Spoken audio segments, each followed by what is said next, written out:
Hello दोस्त, railway GDC 2023 LP technician और JEE post 29/9 को ईसीए का टेंडर खुलना था, खुल भी गया है। टेक्निकल बिड, फाइनेंशियल अभी कौन कितने में काम करेगा वो इवैल्यूएशन चल रहा है। दूसरा एक और एलिजिबिलिटी लिस्ट आ गया है, उससे पता चल जाएगा कि कितना नंबर लाना है साउथ ईस्टर्न रेलवे सिकंदराबाद की। तो कंपटीशन एलपी में तो नहीं है। एलपी में सीबीटी क्वालिफाई कीजिए, साइको टेस्ट का आपका या सीबीएटी का आपका नंबर आएगा। अब क्वालिफाई करने के लिए एलपी में आपको दो पार्ट चाहिए, पार्ट ए और पार्ट बी। पार्ट बी आपका टेक्निकल होगा, जो आपने सेलेक्ट किया है वो हम नोटिस में देखेंगे तो वो दिख जाएगा आपको कि पार्ट बी में जो 10+2 वाले किए हैं वो तो आपका टेक्नीशियन ही केवल बन पाएंगे, वो एलपी नहीं बन पाएंगे। और साथ में आपका जो लोग एलपी के लिए अप्लाई किए हैं वो एलपी के करेंगे। अब इसमें इशू ये है कि 10+2 से कई लोगों का भी एक क्लियर नहीं है कि 10+2 के बाद एलपी मिलेगा या नहीं मिलेगा। तो जनरली तो नहीं मिलता है, टेक्निकल मिलने चाहिए, वो लिखा हुआ है, केवल वो टेक्नीशियन पोस्ट के लिए ही है। तो ये मान के चलिएगा 10+2 वाले ज़्यादा है, तो एलपी में तो जितनी पोस्ट है और 8 गुना सीबीएटी में लेना है उतना कैंडिडेट भी नहीं है। तो चलिए एक एक करके देखते हैं, पहले टेंडर की बात कर लेते हैं, फिर और सारी चीज़ें आपसे बात कर लेंगे। तो सबसे पहले हम टेंडर पे चलेंगे। तो टेंडर पे जाने के लिए हमें यहाँ पे सर्च करना पड़ेगा, रेलवे का जो टेंडर होता है वहाँ हमने सर्च करके आपको निकाल लिया है। 27/9 को ड्यू डेट था इसका, इसी टेंडर का, और कई सारे कैंडिडेट का कॉल हुआ था। ड्यू डेट लैप्स भी कर गया, ऑक्शन भी हो चुका है और यहाँ अंडर इवैल्यूएशन आ गया है आपका, यानी अभी जांच की जा रही है। इसी के दूसरे पेज पे जाएंगे थोड़ा सा और समझने के लिए। तो यहाँ पे आएंगे तो यहाँ पे हमें ये कह रहे हैं कि टेंडर का स्टेटस क्या है। तो कह रहे हैं टेक्निकल बिड अंडर इवैल्यूएशन है, फाइनेंशियल बिड अभी खुला नहीं है। और ये टेक्निकल बिड क्या होता है, 2 पैकेट सिस्टम होता है। पहले आपको बताना होता है कि हम क्या क्या फ्यूचर में किए हैं और क्या क्या करते हैं, मेरा एक्सपीरियंस क्या है, वो आता है आपका टेक्निकल बिड में। फाइनेंशियल बिड वो बिड होता है जिसमें बोलता है कि हमारे पास तो एक्सपीरियंस है, आपका काम 100 करोड़ का है तो मैं ये 100 करोड़ के बदले 110 करोड़ में करूँगा या 80 करोड़ में ही कर दूंगा। यानी वो अपना रेट बताएगा कि इस काम का मेरा ये रेट है, इस रेट पे मैं करूंगा। इसमें सबसे जो लोवेस्ट या L1 आता है उससे टेंडर मिलता है। और भी कंडीशन ये है कि एलिजिबिलिटी भी अच्छा होना चाहिए। ऐसा नहीं कि L1 कोई कह दिया कि मैं 100 करोड़ का काम 30 करोड़ में कर दूंगा और उसके फ्यूचर में कोई काम ही या पहले कभी काम ही नहीं कर रखा है बहुत बढ़िया, तो उसको टेंडर नहीं मिलेगा। ये है उसकी एलिजिबिलिटी में ही वो छट जाएगा। यानी एलिजिबिलिटी में जो अच्छे हैं उसमें से L1 होगा, उसको मिलेगा टेंडर। तो अब इस तो क्लियर हो गया कि आपका टेंडर का प्रोसेस हो गया। तो एग्ज़ाम अक्टूबर-नवंबर में होगा। तो अब एग्ज़ाम डेट का देख लीजिएगा। एग्ज़ाम डेट का सितंबर तो नहीं है, अक्टूबर के लास्ट तक पॉसिबल है कि शुरुआत हो जाए। और 16 आरआरसी में जितने आरआरसी का 16 आरआरसी के वैकेंसी आया है, किसी में किसी कम पोस्ट का आया है, ज़्यादा आया है, तो ये 16 आरआरसी का एग्ज़ाम एक साथ होगा, एक दिन होगा। अगर कंडीशन कोई गलत नहीं हुआ, कोई आरआरसी का कोई कंडीशन हेल्प नहीं किया, वो अलग चीज़ है। यानी अपवाद को छोड़ के सबका एक दिन होगा। यानी एक दिन मतलब ये हो सकता है एलपी का अलग किया जाए, टेक्नीशियन का अलग किया जाए, या फिर जेई का अलग किया जाए, या एलपी टेक्नीशियन का एक किया जाए, जेई का एक किया जाए। ऐसा कॉम्बिनेशन बनाया जाएगा, क्योंकि जेई और एलपी टेक्नीशियन का 2 ग्रुप बनाया है। दोनों ग्रुप को हम सिकंदराबाद से देखेंगे कि दोनों ग्रुप में कुछ लोग तो अलग अलग है और कुछ लोग कॉम्बाइंड में है, दोनों ग्रुप में है। तो इनको दोनों अलग अलग ग्रुप का एग्ज़ाम अलग लेना होगा। यानी करीब करीब 2 दिन में एग्ज़ाम ये अलग अलग शिफ्टों में हो सकता है। नॉर्मलाइजेशन के फैक्टर आएगी नहीं, इतने सारे कैंडिडेट नहीं है, लिमिटेड कैंडिडेट होंगे, एक दिन में आपका पेपर हो जाना चाहिए। तो यहाँ तक तो आपको सारा डिटेल अपडेट मिल गया होगा। अब आते हैं दूसरे अपडेट पे। दूसरा अपडेट ये है कि सिकंदराबाद की वेबसाइट पे आइएगा, साउथ सेंट्रल रेलवे का। तो यहाँ पे जीडीसी की एलिजिबिलिटी लिस्ट जारी कर दी गई है। उससे पहले रिजेक्टेड कैंडिडेट का नाम था और रिजेक्टेड कैंडिडेट का नाम ज़्यादा है एलिजिबल के मुकाबले। तो समझ सकते हैं कि क्या कंडीशन है। यानी ये वाला कम है ऊपर में और नीचे वाला जो रिजेक्टेड कैंडिडेट थे वो ज़्यादा है। तो समझ सकते हैं नए लोग ज़्यादा भरते हैं और पुराने लोग थोड़ा स्टेबल हो जाते हैं, उनकी प्रमोशन भी हो जाती है वगैरह वगैरह, एक कंडीशन है। तो चलिए इसको देखेंगे। इसको देखने के लिए आपको 1 मिनट, इससे देखने से पहले वैकेंसी आपको दिखा दूँ, तब समझ में आएगा। तो सिकंदराबाद की जो जीडीसी की वैकेंसी थी, 1 मिनट में ओपन कर लेता हूँ। तो एलपी में 813 लोगों को लेना है। इसको 8 से गुना कर देंगे तो 6400 और यानी 6500 कैंडिडेट को लेने हैं। और जितने लोगों ने फॉर्म भरा है वो 6500 से लगभग 6500 के बराबर ही है। 6600 कुछ ऐसे समथिंग लोगों ने एलिजिबल है पेपर देने के लिए। तो समझ सकते हैं कि कंपटीशन है या नहीं है।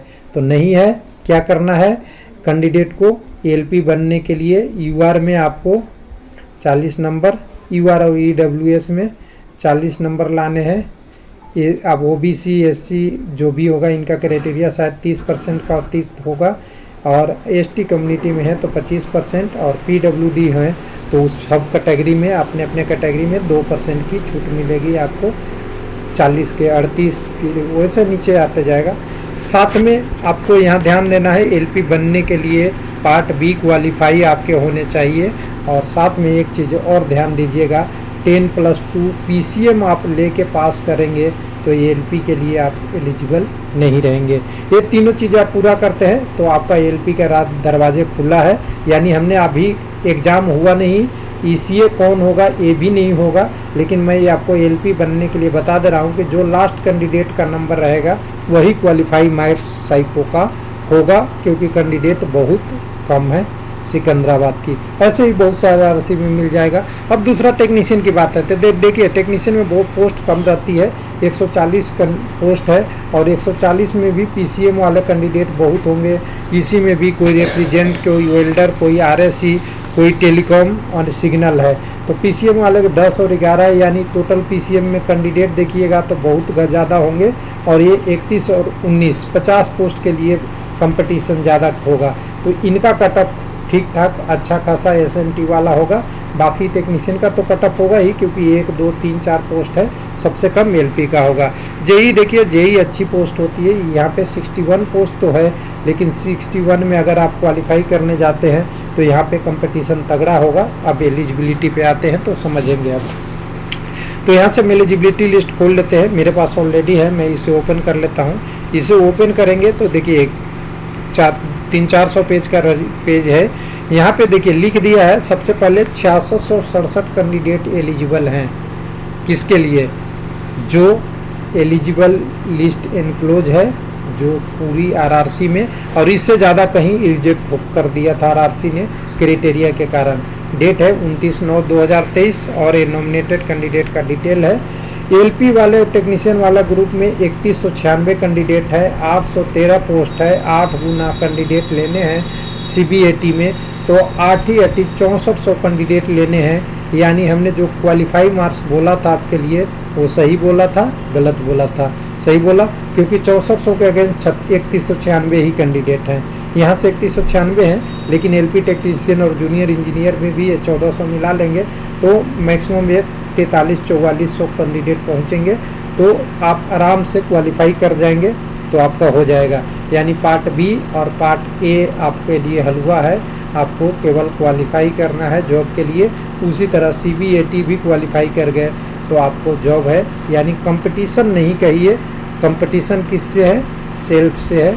और सेल्फ क्या है? क्वालिफाई मार्क्स है, समझ जाइए। उसके बाद आपको ग्रुप 2 वाला जो जूनियर इंजीनियर है, इसमें आप देखिए 60 पोस्ट के लिए 1975 लोगों ने भरा है। कंपटीशन तगड़ा होगा। और पार्ट बी का जो नंबर है वो मेरिट में जुड़ता है, मेरिट इंडेक्स बनती है, और पार्ट बी और पार्ट ए दोनों का बहुत यहाँ पे इम्पोर्टेंट रोल बन जाता है। तो यहाँ पे कंपटीशन तो ठीक ठाक होगा। और कटअप हालांकि ओपन से तो कम होगा, लेकिन कंपटीशन अच्छा होगा। तब यहाँ पे डिफरेंस क्या है? यहाँ पे लेवल 2 की पोस्ट है और ये पोस्ट आपकी लेवल 6 की है। तो ध्यान दीजिएगा, लेवल 2 से 6 जाने में लोगों को 10 से 15 साल लग जाते हैं। तो ये कंपटीशन तो जेई में रहेगा ही, और डिप्लोमा पे रहता ही है। और जो एलपी टेक्नीशियन और जेई में लोग होंगे वो आपका यहाँ भी जेई में भी फाइट करेंगे और एलपी में फाइट करेंगे। टेक्नीशियन में फाइट तो नहीं करेंगे, खास करके ऐसे, क्योंकि जूनियर इंजीनियर डिप्लोमा वाले होंगे और ये टेक्नीशियन में ITI ही केवल अलाउ होता है, तो LP में अलाउ करेंगे इसमें से जो कैंडिडेट है वो। तो ये समझ गए होंगे सारा पैटर्न आपको। अब यहाँ पे डॉक्यूमेंट पे दिखाते हैं थोड़ा थोड़ा कि आप पूरी लिस्ट को देखिएगा तो खाली 10+2 मिलेगा, और 10+2 के लिए पोस्ट कितनी है 50। कंपटीशन किस पे है 10+2 SNT सिग्नल एंड टेलीकॉम के टेक्नीशियन पे। देख लीजिएगा पूरा, आप पूरी वैकेंसी को पढ़ लीजिएगा। मैंने तो सारा पेज पढ़ लिया। फिटर इलेक्ट्रिकल मशीनिस्ट वाले तो बहुत कम है, यानी कंपटीशन तो वही होगा। तो लोग कहेंगे कि GDC से मेरा सिलेक्शन नहीं हुआ, तो 50 पोस्ट के लिए अगर 3000 फॉर्म भर गया तो कंपटीशन तो होगा ही। और जिसमें जाने हैं 6400 लोगों को जाना है, वहाँ मुश्किल से फॉर्म 3000-3500 हो रहा है, वो भी नहीं हो पा रहा है, क्योंकि ये सब 10+2 वाले छपते जाएंगे। तो आप समझ सकते हैं कि कंपटीशन कितना कम है। तो क्वालिफाई आपको करना है, थोड़ा सा शांति से बैठ के स्टडी कीजिए और अपनी अपनी प्रिपरेशन को तैयारी रखते रहिए, तो GDC में आपकी आगे के लिए स्कोप होगा। हो सकता है इस वीडियो में हमने इतने सारे टॉपिक आपको कवर कर दिया कि इतना कवर करने के लिए आपको बहुत दूर तक सोचना पड़ेगा। हालांकि मैंने एकदम बिल्कुल एग्जैक्ट आपको यहाँ से कर दिया है। 10+2 के इतने हैं। और सिकंदराबाद का मैं अगर रिक्वेस्ट आता है तो आप एक बार कमेंट कीजिएगा, मैं इसमें से छाट दूंगा कि कितने लोग टेक्नीशियन के लिए है और कितने लोग आपका LP के लिए भी हो सकते हैं। जैसे इलेक्ट्रीशियन फिटर LP के लिए हो सकते हैं, 10+2 केवल टेक्नीशियन के लिए हो जाएंगे। तो इससे कम से कम लमसम आइडिया मिल जाएगा। उसके बाद नीचे वाले लिस्ट में आएंगे जिसमें JE वाले होंगे, तो JE मैकेनिकल का कितने हैं, इलेक्ट्रिकल का है, ये सब होगा। फिर इनकी मेरिट इंजन बनेगी, किसी का हीट इंजन है, कुछ सबका आ जाएगा। टोटल सबका डिटेल आ जाएगा, उनकी पेपर आ जाएगी। तो कुछ लोग एग्ज़ाम लैंग्वेज अपना हिंदी इंग्लिश जो लोग अपना है, जो लोग किए हैं वो भर रहे हैं अपने अपने लैंग्वेज में। तो कुल मिला के कहें कि सिकंदराबाद का स्टेटस एकदम बिल्कुल साफ है। आपको LP बनना है, बस क्वालिफाई हो जाइए। टेक्नीशियन बनना है, मेहनत करना पड़ेगा। PCM टेक्नीशियन बनना है, बहुत मेहनत करना पड़ेगा। और JE बनना है, लेवल 6 जाना है, तो और बहुत मेहनत करना पड़ेगा। थैंक यू, धन्यवाद।